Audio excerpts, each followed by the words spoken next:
And hello, hello, welcome back to our show. Today I'm talking about pillar number 2. As you know, we've been on the quest to reverse diabetes, and we've been talking about the pillars, right? Remember, there are 3 of them. Last week we covered reducing your insulin. This week we're talking about suppressing the appetite. That big part of our journey that seems like it is the most difficult one to conquer. It seems like it's the one that pushes through everything else. It seems like it's the one that we have absolutely no control over. We're going to be spending some time tonight talking about that. What are the things that make it challenging to suppress the appetite? And then what are some things we can do to be able to be successful?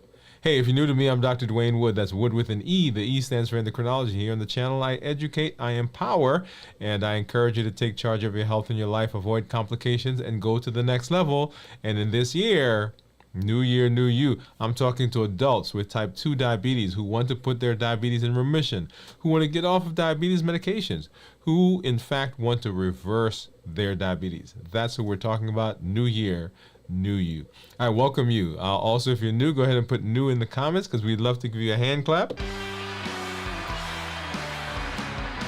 And some music to let you know that you are welcomed in the space. And if you have questions, go ahead and drop those in the comments as well.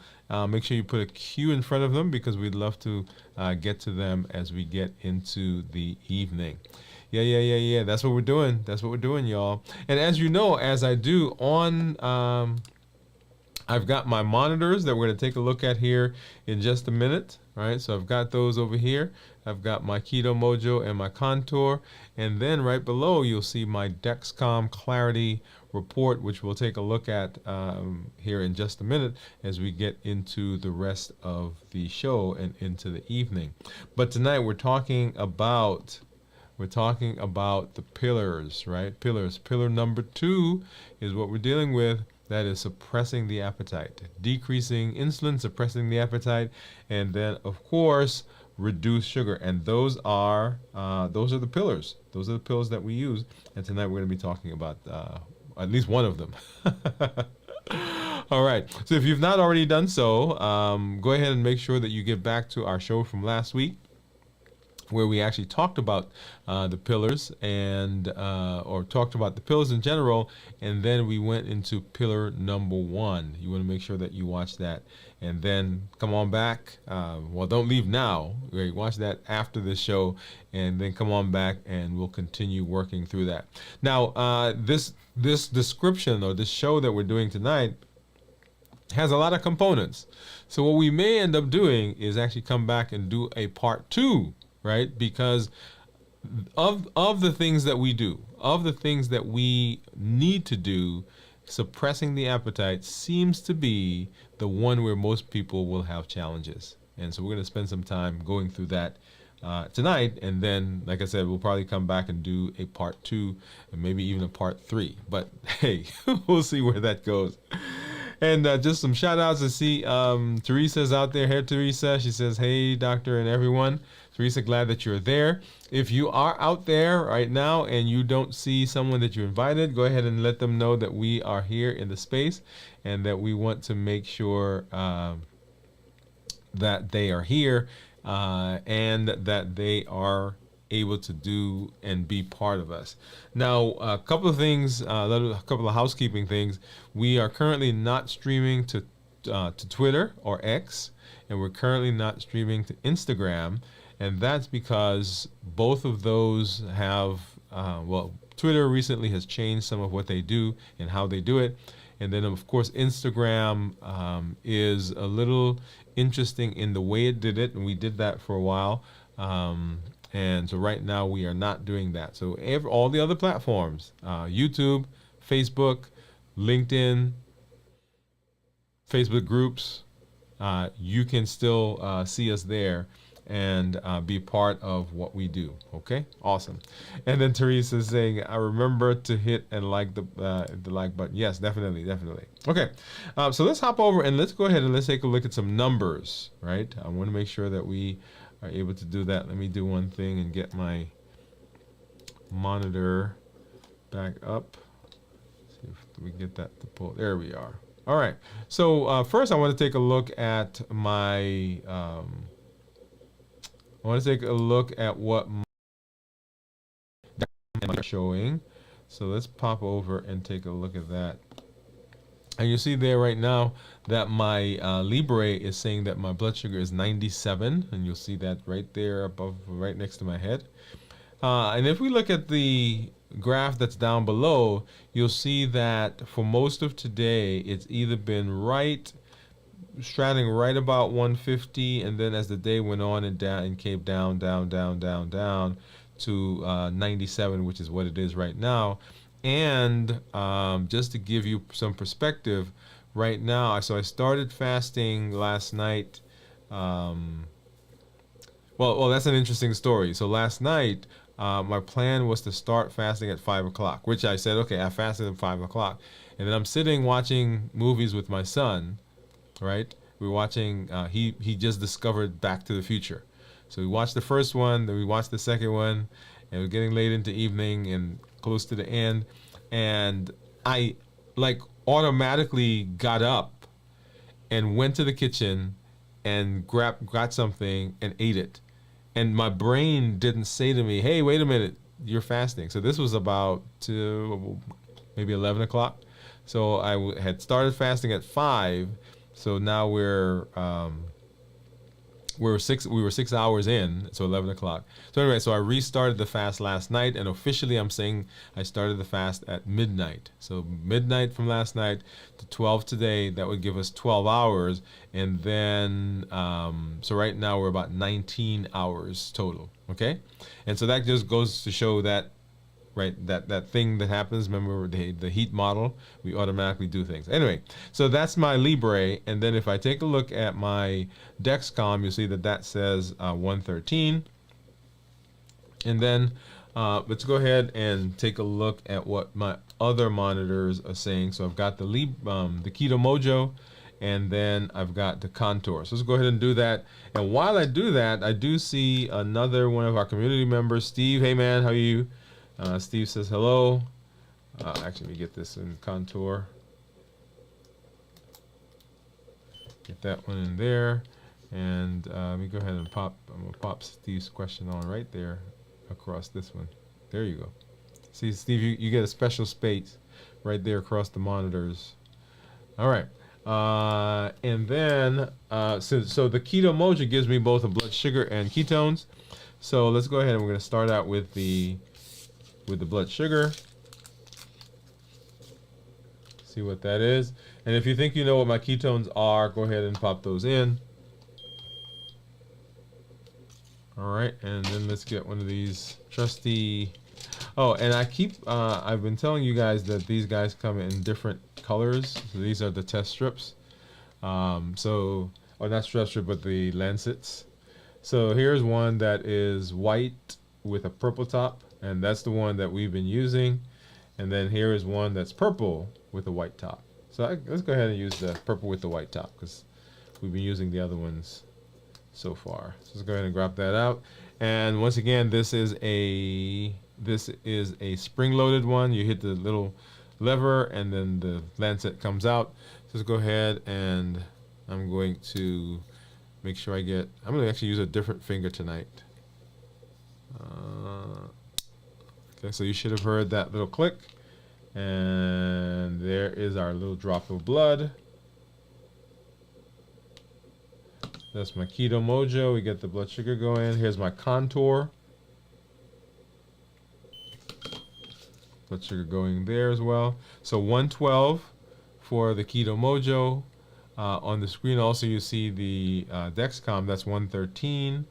The the Contour says 100. And then if you recall, this guy, which is the Libre, says 97 right now. So let's go ahead and I'm going to get the strip out for the Keto Mojo, and we're going to put in a strip for the ketones. And so the brown strips are for blood sugar, and then the blue strip for ketones. Let's go ahead and get that started. Okay, so what do you think my ketones are going to be after 19 hours? 19 hours of fasting. Of course, I'm not going to show it to you right now because we're going to hop over and we're going to do Something else. There we go. All right. So let's get to our discussion. Let's get to our discussion. And so reversing diabetes, which is what we're doing, reversing diabetes is the process, right? So new year, new you. New year, new you. And we're working in that direction. And the pillars of reversing diabetes, as we've talked about, number one, decrease insulin. Number two, suppress appetite. And then number three, reduce sugar. And last week, we spent our time talking about decreasing insulin. So we had a good discussion. Make sure, like I said, you go back and you take a look at that. And so tonight, we're talking about number two, which is suppressing the appetite. Suppressing the appetite. I can't tell you the number of people, and if you agree with this, put a yes. The number of people who say to me that I can't control my blood sugar, I can't control my weight, I can't control whatever it is they're trying to control metabolically because I love to eat such and such. I love to drink this. I can't stay on a diet. I can't, right? So there are all these things that are related to appetite, related to food. And we've talked a little bit, we've talked not just a little bit, but a lot about our heat model, those things that push us, those triggers. And so if you agree with the fact or with the statement that many people don't succeed in their metabolic disease because of appetite, I want you to put yes in the comments. Okay, put yes in the comments, because that is the place where often people will find that they have issues for whatever reason. I had a lady who came to see me in the office, and this was back I should say maybe it wasn't right before Easter. And so she said to me that, hey, Dr. Woode, I'm going to have some trouble. I'm going to have a problem because Easter's coming. And I said, what do you mean? She said, well, Easter's coming and there are these candies that I love to eat. So notice, all throughout the year, she seemed to indicate that she does fine. But Easter was coming, and the Easter candy, right, she just loved it. And so that would cause her problems. And many of you kind of go through your week, go through your months, go through the year, and there's this thing that happens, right, whatever holiday it is. We just passed holidays. And so you may come up and you come to Christmas or Thanksgiving or New Year's or a birthday or an anniversary. And the thing that often will push us off of our plan, push us off of the meal plan, push us off of the diet, if you will, has to do with appetite.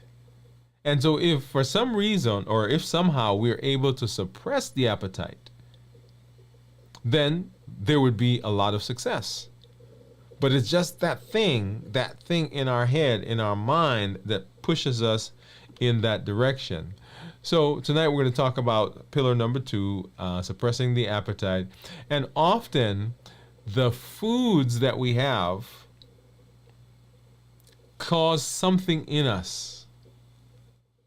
It is the memory. It is the position that it puts us in. It's the calm. You've heard me say that about our heat model. But that is what the food does for us. And the manufacturers have done a great job of putting it together so that you put it in your mouth and you say, I can't just eat one. I can't just eat one. I got to eat more, 1 or 2 or 3 or 4 or 5 or 6. Okay? Even as I sometimes will manage the things that I eat post-fast, and I've gone to eating peanut butter, right? Those of you who are in the community, you know what that means, right? So peanut butter. So I don't go get the cashews and I don't get the almonds, but I got peanut butter in there. And I'll go get a scoop of peanut butter because I said, okay, peanut butter good, better, right? I don't eat the whole thing, but I'll get that first one. And then once I get the first one, I'm going to get, okay, 2, and then 3, and then 4, and then 5, and that's right, and then 6. And it's not sometimes until I get to that 6th spoon of peanut butter that my brain says, hey, wait, what's going on? And it's not a hunger thing, right? It is the appetite. So let's talk a little bit about that. So what really is appetite? What is appetite? So appetite is the natural desire to eat. So it is a natural desire to eat. And this is to be differentiated from hunger, right? So appetite is the natural desire to eat. And this is to be differentiated from hunger because hunger is a physiologic need for food. Hunger says that, or my body says, I need energy. I need food. I want you to see the difference. So hunger is a physiologic, and we'll come back and we'll break down a little bit of that here in a minute. But as we're trying to understand what we need to do, or how we suppress, how do we suppress the appetite, we've got to understand a little bit about hunger and appetite, what they mean, what they do, and how they roll, okay? So hunger is a basic physiologic need for food. The body says, I need energy. I gotta have it. And appetite is simply appetite is a desire, a natural desire for food. Now notice that the desire comes from where? The desire is a brain thing, and hunger is a physiologic body thing, right? Notice the difference. So hunger is a natural, or is a body thing, a physiologic, and then appetite is a brain. Okay, so when we talk about appetite, the stimulation of the appetite often accompanied by physical sensations. So we'll hear the stomach growling. Sometimes we'll have sometimes people will say they feel a headache. They have some indigestion. They have burning in the stomach, right? So all those things, they feel weak. Now, because our bodies are used to having a certain level of blood sugar, because our stomachs are used to being full, when the stomach is not full, then the stomach begins growling, and we associate that with hunger, right? And we'll talk a little bit more about that. And so appetite really is an interplay of psychological, physical, and environmental factors. Notice that. So environmental, physical, and psychological factors. And appetite includes the emotional and the sensory aspects of eating. That is, cravings and enjoyment. Hunger, when we get to it, you'll see, hunger really doesn't care whether you enjoy the food. Hunger doesn't care what the food feels like or tastes like, how soft it is, how hard it is. But appetite does.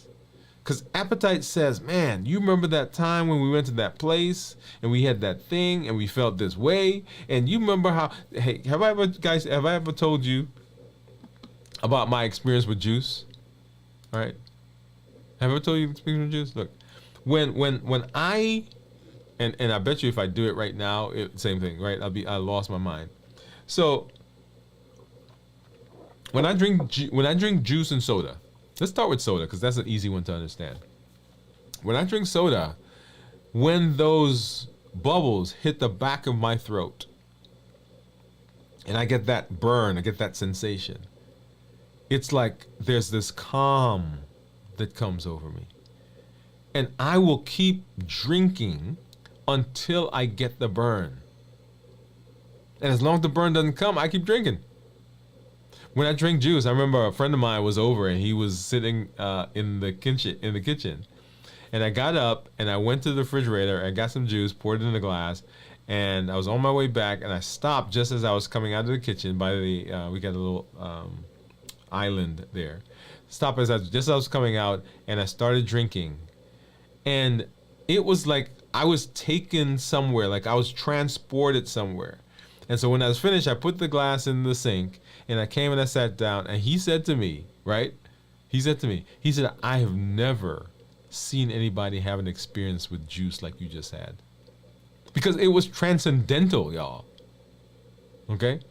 So when we talk about appetite, right? Appetite has the sensory component and the enjoyment component to it. And those are all based up here. They're based on what it feels like, the crunch. Some people like crunch. Some people like soft. Some people like firm. Some people like kind of gritty feel. I love the burn behind in the back of the tongue, or back of the mouth. So whatever it is, that influences what we eat. It influences how we eat. It influences how often we eat. But it has absolutely nothing to do with hunger, because hunger doesn't have those sensations associated with it. Okay? So influencers of appetite.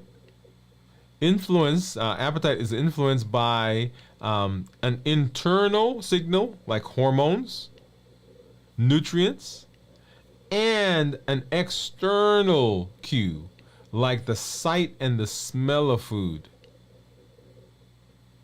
Have you ever been kind of going along and you're really not thinking about food, and you smell something, and that something reminds you of someplace, and automatically your stomach starts to growl, your mouth starts to water, right? So those things are in the brain. They're being affected by that external stimuli. Hunger doesn't care whether you smelt it and you liked it. Hunger would say, I don't care, let's go get something to eat because we need the energy. Okay? So that is appetite. As we said, a basic physiologic need for food. That is what hunger is. And hunger is not based in our desire and our emotions necessarily. It is based on what the body needs. So just like we had a list for what appetite is, for hunger, when we think about hunger, hunger is driven by the need for energy and nutrients. So my body needs the energy. It needs the glucose. It needs those nutrients. It needs the iron. It needs the whatever it is, the calcium. It's associated with physical sensations such as stomach growling. So once again, and so because there's this overlap, sometimes people will hear or feel a particular thing and they think that they're hungry when it's actually their appetite. Okay? So it's associated with physical sensations such as stomach growling, weakness, lightheadedness, irritability.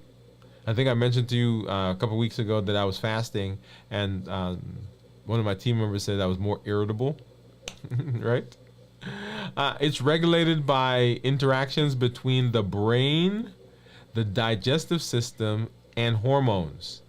So when, let's go through that. So when food goes into the stomach stretches.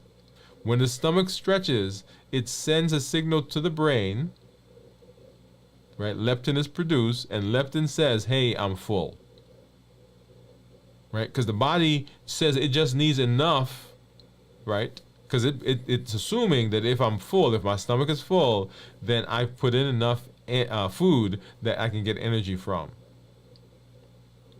Sometimes that signal is disrupted because we put food in that has a lot of calories. Remember those calorie dense things? But it doesn't have a lot of nutrients. And so then we run into some issues. And so the primary influencers of hunger are biological responses to deficits in calories and nutrients.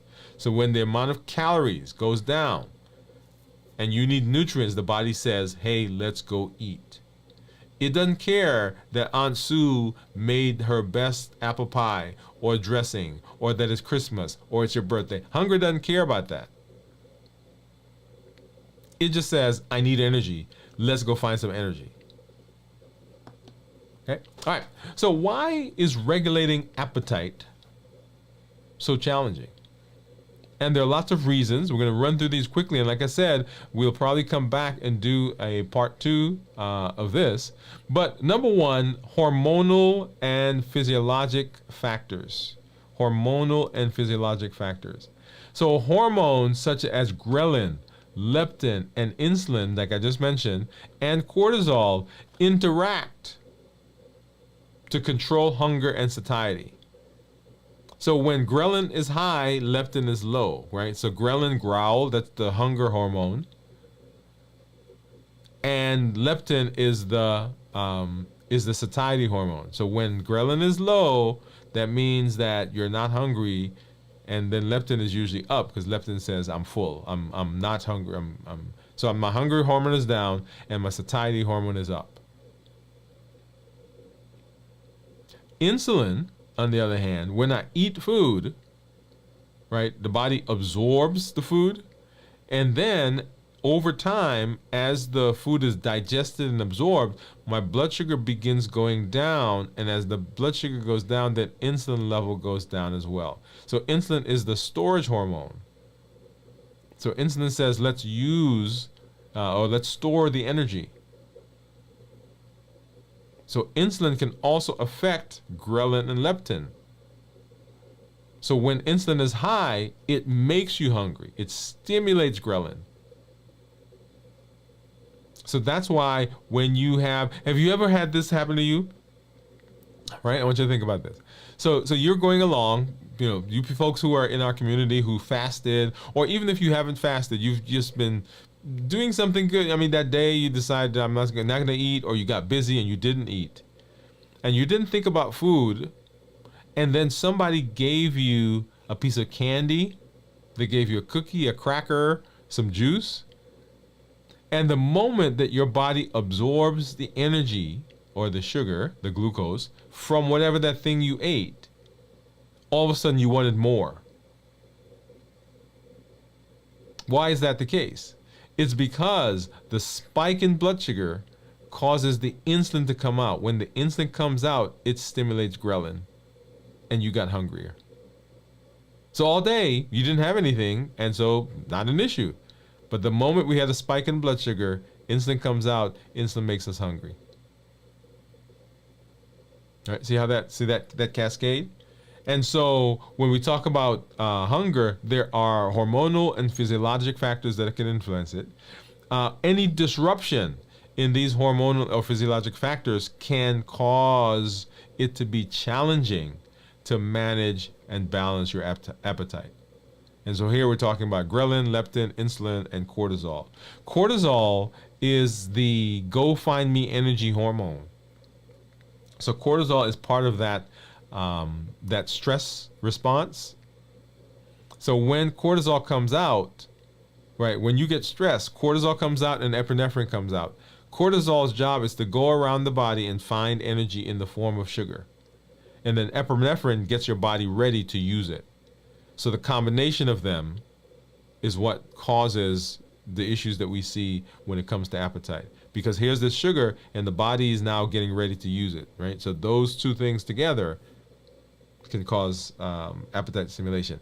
And then cortisol, I want you to think about and I read a book, I'm not sure, years ago, and it's called Why Do Zebras Not Have Ulcers? Why do zebras not get ulcers? And in the book, the author was saying, say you're a zebra and you're out and a lion starts chasing you, right? There are one of two outcomes of that. Either the lion catches you and you become lion food, or you get away, right? That's it. If the lion catches you, then there's nothing, you're not worried about anything, right? Because you're gone. If the lion doesn't catch you and you get away, as a zebra, you're not worried about anything either, because zebras don't like walk around saying, man, this is where that lion chased me yesterday. I wonder if he's still around. Maybe he's behind that rock. Zebras don't say that. So these zebras aren't worried. But as humans, guess what we would do? Tomorrow when we show up, we're like, man, isn't this the same place where the lion chased me? Well, this is where he got George last week, right? So all of a sudden we're doing that. And so in that process, the body is producing those hormones. Well, if you're the zebra and the lion didn't catch you, you got away. That means you expended enough energy to run faster than the lion. Okay, so that's what that means. You got away. Well, if I expended that much energy, what do I have to do to continue to survive? I've got to go back and get the energy. So cortisol, which got energy for us to use, epinephrine made the body able to use it. Once I've expended it, if I'm the zebra, then I've got to go back and I've got to replenish. So cortisol, elevated cortisol, makes you eat because it wants to replenish the food that you expended, the energy you expended when you were running from the lion. Well, we're not lions and we're not zebras. But because our cortisol level is elevated chronically, right? Some of us are always living in stress. We're always living in that edge. Because the cortisol levels are high, what do you think cortisol does in our body? Well, it also makes you eat. Because it is supposed to go help you replenish the food, replenish the energy, but you didn't expend any energy. Right? You're just sitting at the house, worried about your job. You're sitting at your job, worried about the family. You're sitting in church, worried about when you're getting out so you can go do something, right? So there are all these places where we find ourselves always in a tonic, stressful situation. And because the cortisol is up, the cortisol is pushing us, pushing our appetite. Okay? All right. So leptin, ghrelin, cortisol, insulin, we've talked about those. So hormonal and physiologic, right? So it's a complex interplay, complex interaction, all the hormones. And we just talked a little bit about that. So we get the high glycemic index foods, right? Because that's what we crave. We get those, we eat them, blood sugar goes up, and what happens? Insulin comes out. We also tend to eat low protein, we have a low intake of protein. So when we're stressed, nobody craves high protein. Everybody craves those not high quality foods that give us the big burst, right? So there's sensory specific satiety. So you go and you remember that chocolate bar that you had last time. And you eat the chocolate bar and temporarily you feel good. But then that wears away and now we've got to go get another chocolate bar. Your body composition also can influence hormones. So the larger you are, the more likely you are to have certain hormones that are elevated. For example, if you are a large person, you have insulin resistance, your insulin level is going to be higher. Person who tends to be overweight can have higher cortisol levels.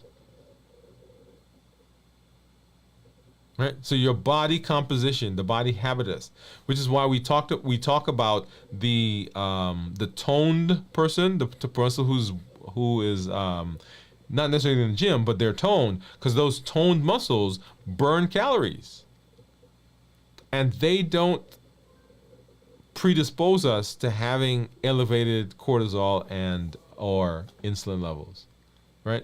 So hormonal changes. So during puberty, during pregnancy, during menopause, all of those changes, hormones, will affect our appetite. And then, of course, hormonal imbalances, things like thyroid disease or adrenal insufficiency, or we just mentioned menopause is another one, okay, or pregnancy even, going back to that. So all of those changes that happen, those hormones are supposed to be doing a particular thing, but if that is dysregulated, now our appetite is stimulated. Gut health. There's such a big burst of conversation now about the gut and what the gut does and how it can help us. So if the gut is not healthy, then guess what? Right? We can have issues in terms of satiety. And then the sensory appeal of food. We just talked about that, right? It smells a certain way. And when it smells a certain way, the brain gets that and it stimulates the hormones that we are anticipating. right? It's kind of like if you remember that experiment with Pavlov and the dogs. So he brings the food, he rings the bell. He brings the food, he rings the bell, and the dog eats the food. He brings the food, he rings the bell, the dog eats the food. He brings the food, he rings the bell, the dog eats the food. Then one day he doesn't bring food, but he rings the bell, and the dog salivates. Why does he salivate? Because the dog has gotten used to having food whenever they heard the bell. So the sensory, the hearing, or the smell for us, or the sight of something. You walk into someplace and you see, coming out of the kitchen, the steam as somebody's taking some out of the refrigerator, out of the oven. You haven't even smelled it. You haven't tasted it. You haven't touched it. You probably haven't seen it. But you're anticipating. Right? So that dopamine is going. The dopamine begins to pop up. And so we begin to anticipate. And so hormones begin or come into play. And then metabolic rate. So our metabolic rate, right? How much we burn. Like, some people who they look at a grape and they put on 20 pounds. And then some people, they eat, I don't know, they eat a boatload of food and nothing happens to them. They remain this big because their basal metabolic rate is different.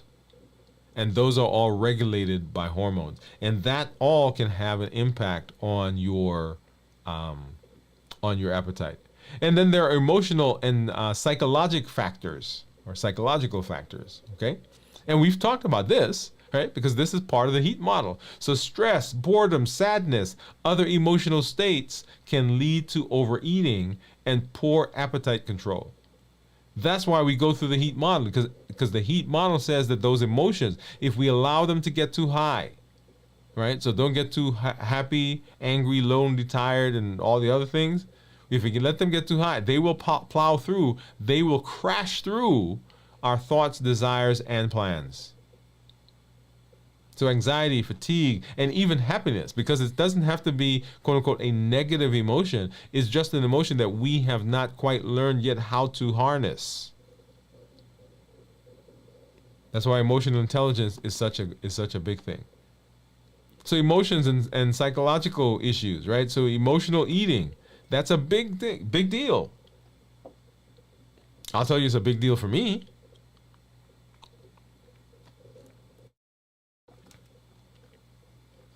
So stress, tired, all of those, as a result of that, we eat. There's stress. There's emotions associated with other things that go on. So mental health disorders like depression and anxiety. People who are depressed and anxious, that will dysregulate their ability to suppress the appetite.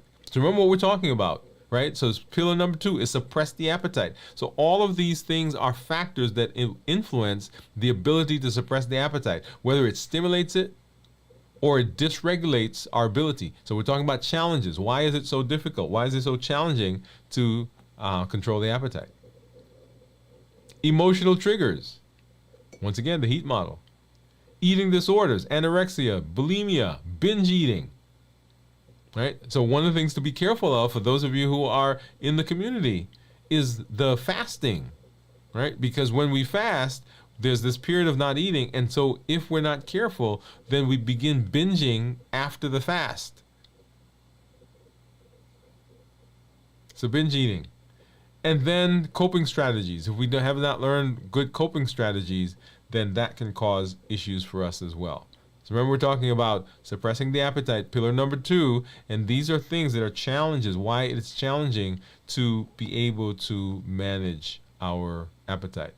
And then environmental and social cues, right? So the food availability, marketing tactics, social norms, cultural practices, all of these contribute to how, remember, appetite is not a solely physiologic issue. It is not the body saying, I need the food. So the things that go into our brain, into our eyes, into our ears, things that we touch, how we feel influences appetite. And that's what this all is, right? So that You are with some friends, and this has happened to me just recently, right? We went out, and they said, "Oh, why don't you? This all right? Just eat, right? You can restart the fast tomorrow." Or you go to a function, like I did last week, and the function is there, and everybody's eating. Now I'm gonna have another thing tomorrow night, right? Where I'm going and everybody's going to be eating, right? So if I'm not careful, right, if I've not made a decision about what I'm going to do, then that can influence the ability for me to control, for me to address, for me to deal with my appetite, right? So, and then marketing. I was at a obesity conference. Listen to this one. I went to an obesity conference, and we're leaving, my wife and I, leaving the obesity conference. This was in Biloxi, Mississippi. And as we're leaving the conference and we're driving across the bridge coming from Mississippi to Alabama, right off to the right, huge, big billboard, was a hamburger, fries, and a shake. And don't you know, I had already eaten, I wasn't hungry. But don't you know that got into my head? And we said, yeah, let's go ahead and let's stop. So marketing, it looks so nice, right? And remember, the point of marketing is to either make you think that you're better if you had that thing, that you are part of a group if you had that thing, or that you are missing out if you don't have that thing. So you're better if you got it, you're part of an exclusive group if you got it, and if you don't get it, you're missing out. That's marketing. And so that's what wants to happen. And then on top of that, think about the bliss point, where they put the combination of foods, a combination of things together, just so that it has the right carbs and right sugar, right salt, right fat. So when it goes into your mouth, it's like, I can't just have one. Now there's a whole science behind that. Do you think that somebody's in the lab right now and just magically pick up and okay, this thing tastes good and everybody starts liking it? No. They design, they engineer it, they send it out. They got taste testers. Hey, which one do you like? Is it too much salt? Is it too much sugar? Is it not enough fat? Right? And they send it out and they bring it back and they redo the recipe and then send it out again. And some people like crunchy, so let's make it a little bit crunchier. Let's make it softer. Let's make it a little firm. Right? For all of those people who like crunch, if they send out something that's not crunchy, guess what? They're not getting those people. So you take that product, you bring it back, and you make it crunchy. Right? So marketing. So all those things will influence. And notice, these are influencing where? It's influencing the brain. It's not influencing your body's physiologic need for food. That's why marketing is so good, because marketing is changing the brain. And then, so environmental and social cues, food availability. So depending on where you live, certain things are there. Recently, I was at, so I've developed a like for some zero sugar Dr. Pepper, right? I'm not promoting it, but I've developed it. And so they have a couple of flavors that I like. And so recently they had a sale at one of the grocery stores.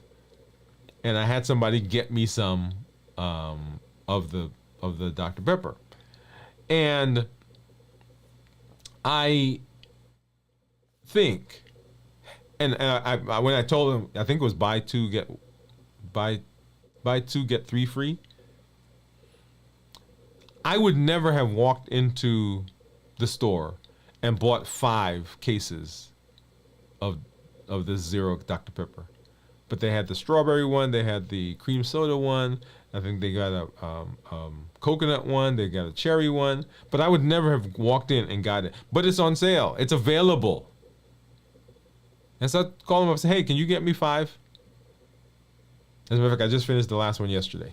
The last can yesterday.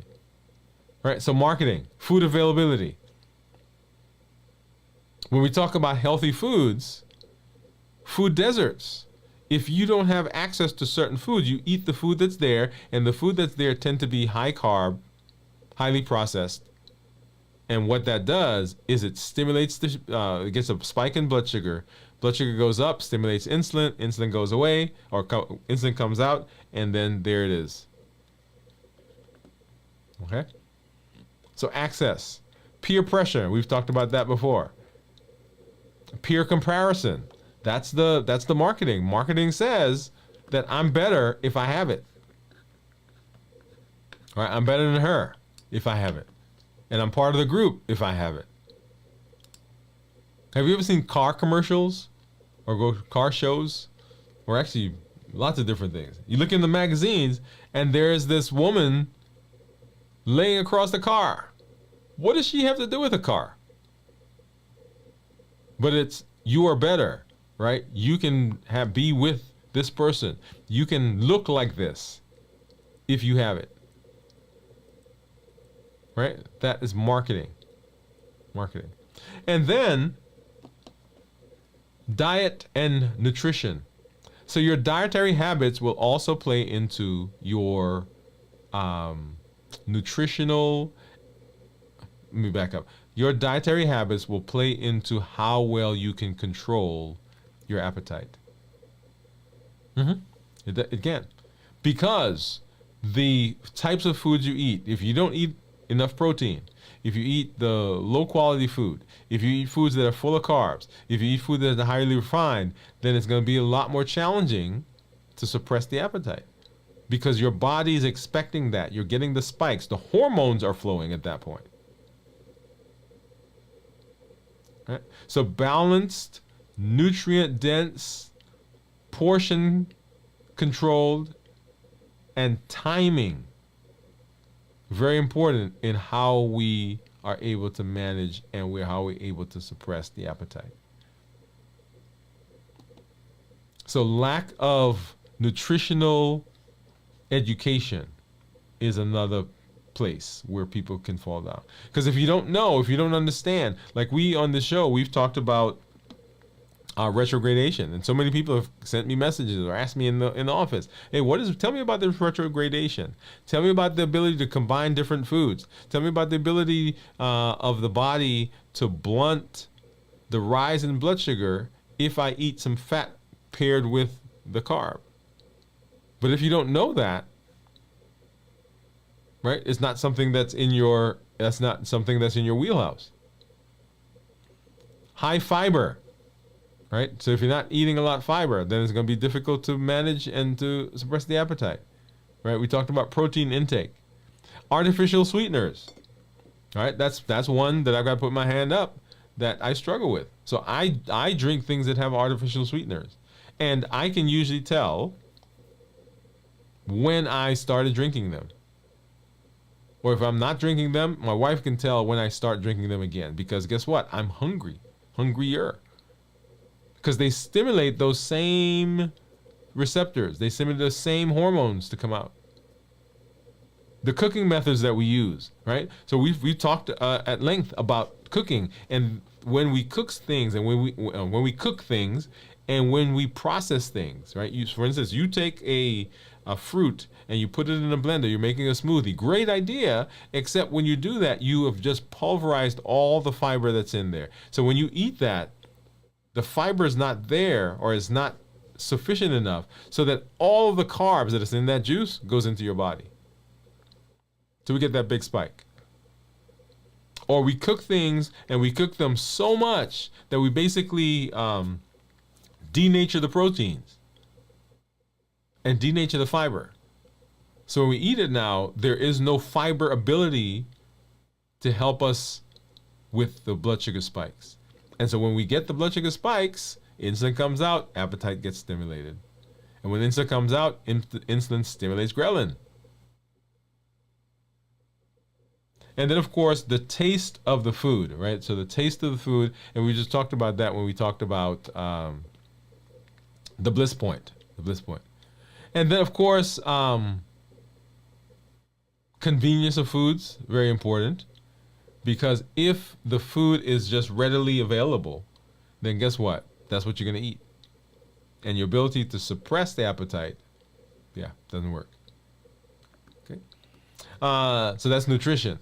And then, of course, lifestyle and behavior habits. Your lifestyle choices and daily habits play a crucial role in the ability to regulate your appetite. Physical activity, sleep patterns, hydration, eating routines, all of those influence the body's signals. So if your body gets used to eating at noon, when noon comes, it's going to be looking for food, even if you're not hungry. Right? Your what you do. Oh, let's go to this next slide. We'll see. So if you're a shift worker, the time of day that you eat, the eating speed, how fast you eat, all of those things will influence how we're able to suppress the appetite. Right? So poor sleep quality. If we don't sleep, the body is stressed. If the body is stressed, guess what comes out? Cortisol. Right? So you got to be mindful of those things. Routine changes. So, everybody knows that if you're doing something, if you're on a routine and you break that routine, then it throws everything off. And then there are genetic and biologic issues. So genetics and biology can play a big role. The way we eat is determined by our family, right? Some people have a predisposition for certain foods, for certain flavors, for certain textures. Not because they learned it, but that's what the family does. A lot of it is learned, by the way. Let me say that. So a lot of it is learned. But there are some things that family predisposed. So genetic factors. So food addiction. So addiction, the addictive personality. Those can be genetic, right? And we'll probably come back and talk more. If you've not followed me on social media or seen it from my shows, where I talked about my food recovery program. I'm not talking about a program that I'm run as a food recovery. I'm talking about me being in a food recovery program, right? Because food addiction is a big thing, right? And then of course medical health and status. So some disease processes will make it challenging to manage appetite. So things like thyroid disease, hypothyroidism. Or hyperthyroidism. Hyperthyroidism makes you eat. Hypothyroidism, makes you eat too, but not as much. And so your weight goes up. You're sluggish. You don't feel like doing anything. And so what people do when they're in that situation, they eat. Obesity. Because of metabolic disease, there's dysregulation in the ghrelin and leptin. And so people during that process, right, they're already predisposed to have poor appetite control because their weight's gone up, and that weight causes insulin to come out. Insulin causes dysregulation of leptin in the brain. Does that make sense? I hope that does. All right.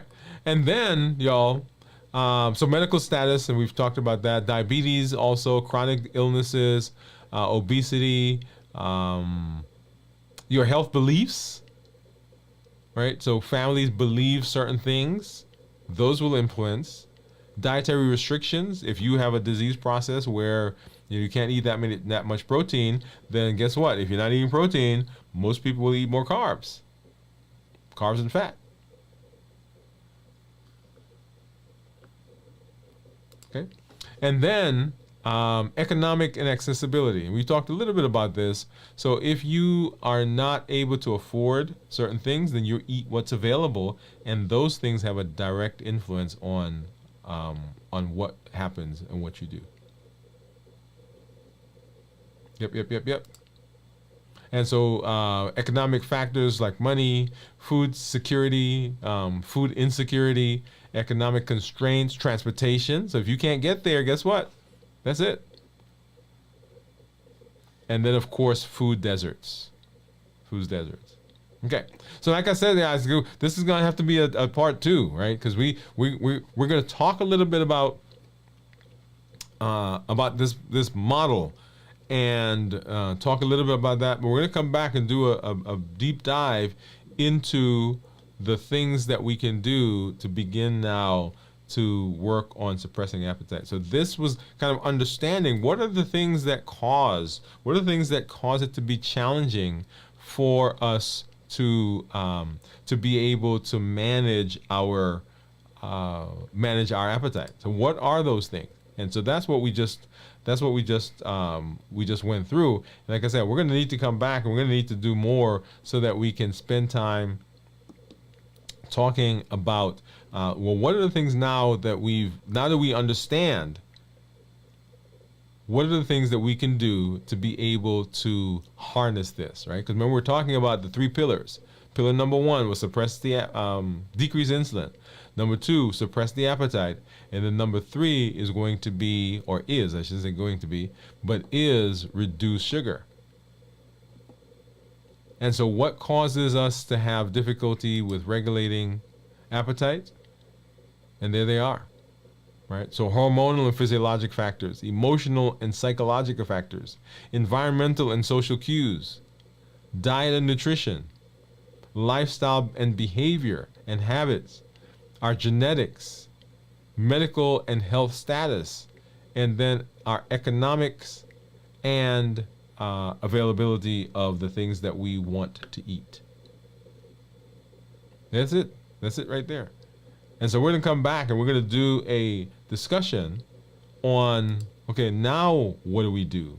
Now where do we go? Now that we understand how important appetite is, and is the place that most people will have challenges, what do we do with that? All right. And so let's see. We got, so Steve says he ended the fast at 4:30. Glucose was 119 and ketones 1.6. So let's hop over real quick and let's take a look at ketones for me. And remember, I'm 20 hours. So let's go ahead and turn on my Keto Mojo. And then I need let's see, where is that? I need this guy right here. And now we'll see that sync. What do you think my ketones are going to be? I'm thinking probably about 0.3, 0.4. But my blood sugars have still been in the 100, so maybe not. All right, because remember, 24 hours is when our ketone, where glycogen is gone. So let's see what that is. Okay, so 0.1. So 112 blood sugar, and then 0.1 and what my ketones are. So essentially low. So when we talk about ketones that are less than 0.5 considered normal, 0.5 to 1.5 considered nutritional ketosis, and then above 1.5 considered therapeutic ketosis. Okay, and we want and if you look at the graph, the tan line is the blood sugar and the turquoise line, those are ketones. So as I fasted there at the left of that graph, my blood sugar had gone down and my ketones went up. And then as I started eating, now the tan line, which is blood sugar, that went up and ketones went low. Because remember, ketones cannot exist with insulin, and as long as the blood sugar is up, insulin is out, and when insulin is out, then ketones go away. So we'll be interested to see what this does over the next 24 hours. Like I said, we have a function tomorrow. I haven't quite decided yet if I'm breaking the fast, but we will let you know as we get further into the week. We'll be doing a check-in, and next week, y'all, we're going to be off hanging out with about, I think they said we're expecting 60 or 70,000 people at a camp. All right. So next week we won't have our live show, but we will have something for you. So tune in. And then we will be back live the following week, but we'll have some things for you. We'll talk more as we get into this week about what that will look like next week. And then on the 16th of next month, right, we're coming to the end of July. On the 16th of August is the anniversary of the channel, the 4-year anniversary of the channel. So on the 16th of August, you want to tune in because we're going to be doing a 24-hour live or 24-hour stream. I said live stream. We're going to be doing a 24-hour stream. And you want to be part of that. We've got some folks who are going to send us some messages. We'll talk, and you'll get more information about what that will look like for that day.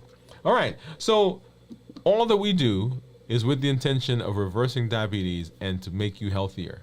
And so I want to let you know that you have unlimited potential. You have unlimited ability to be able to harness that potential. And we harness it with education, empowerment, and encouragement.